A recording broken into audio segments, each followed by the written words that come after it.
following is an archival record produced by the Department of Future History, Office of Preventable Outcomes. All events depicted occurred. In 2019, scientists discovered that the average human attention span had dropped below that of a goldfish. The goldfish, for its part, did not comment. By 2031, researchers at the Australian Institute of Health and Welfare published a landmark study confirming that the average Australian adult could sustain uninterrupted focus for 11 seconds. The study was 400 pages long. It was not read. The concentration crisis did not arrive suddenly. It crept in, the way most civilizational collapses do, gradually, then all at once, then via a push notification. By 2035, the average Australian received 4,300 notifications per day. Many were from apps they did not remember downloading. Several were from apps that had been discontinued in 2028 but had somehow continued notifying out of what engineers described as, quote, legacy momentum, and what everyone else described as spite.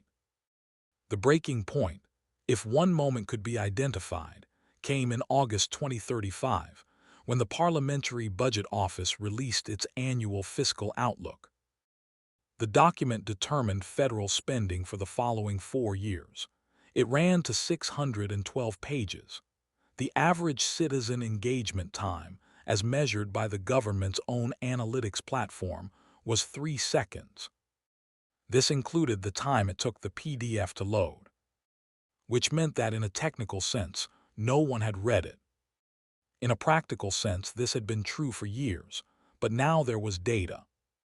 11 seconds sounds alarming, but in 2019 it was 8, so technically we'd improved. The problem was the baseline we were improving from was already catastrophic. It's like being proud your house is slightly less on fire than last Tuesday. In February 2036, riding a second term on a platform of structural calm, the federal government introduced the Cognitive Sovereignty and Attention Restoration Act, more commonly known as the Concentration License. The premise was straightforward. Any Australian adult seeking to exercise a civic function, voting, driving, renewing a business registration, applying for a mortgage, or operating heavy machinery, would first be required to demonstrate a minimum threshold of sustained focus. The threshold, after 3 rounds of modeling, was set at 500 words. 500 words is approximately the length of this narration so far. The government considered that a reasonable ask. The test is simple.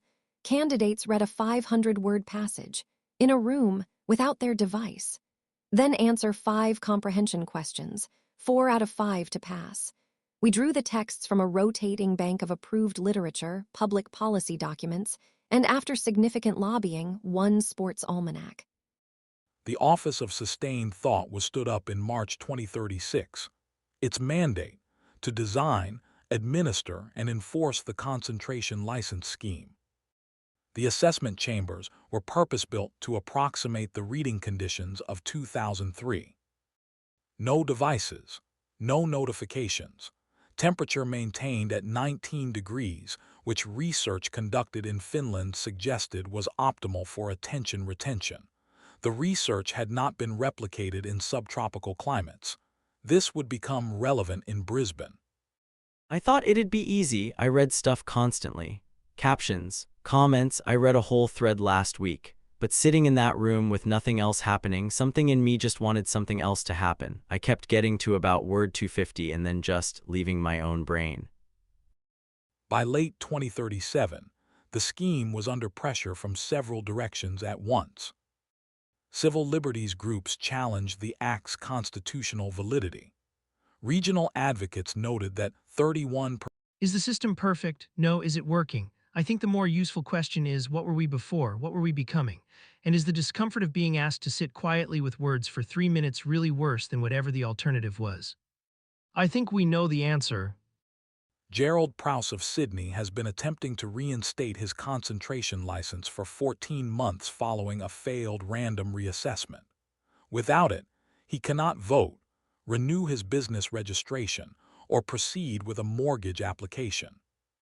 During this period, Gerald has read the Migration Act in full, 3 Senate-Hansard transcripts, the entire works of George Orwell, and most of a biography of Go Whitlam that he describes as, quote, long but fair.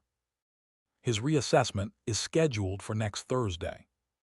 As of the date of this recording, the concentration license scheme has been reviewed 4 times, paused once, reinstated, partially repealed in the Northern Territory, and is currently the subject of a Senate inquiry that has itself been paused due to scheduling conflicts.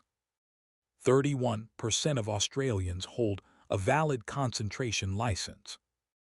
This is, according to the Office of Sustained Thought, ahead of projections.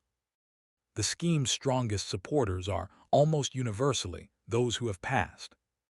One participant, when asked to describe the experience of passing the assessment, said that for the first time in 11 years, she had sat in her garden for 40 minutes without looking at anything. Just sat. She said it was the most frightening and the most beautiful thing that had happened to her in a decade.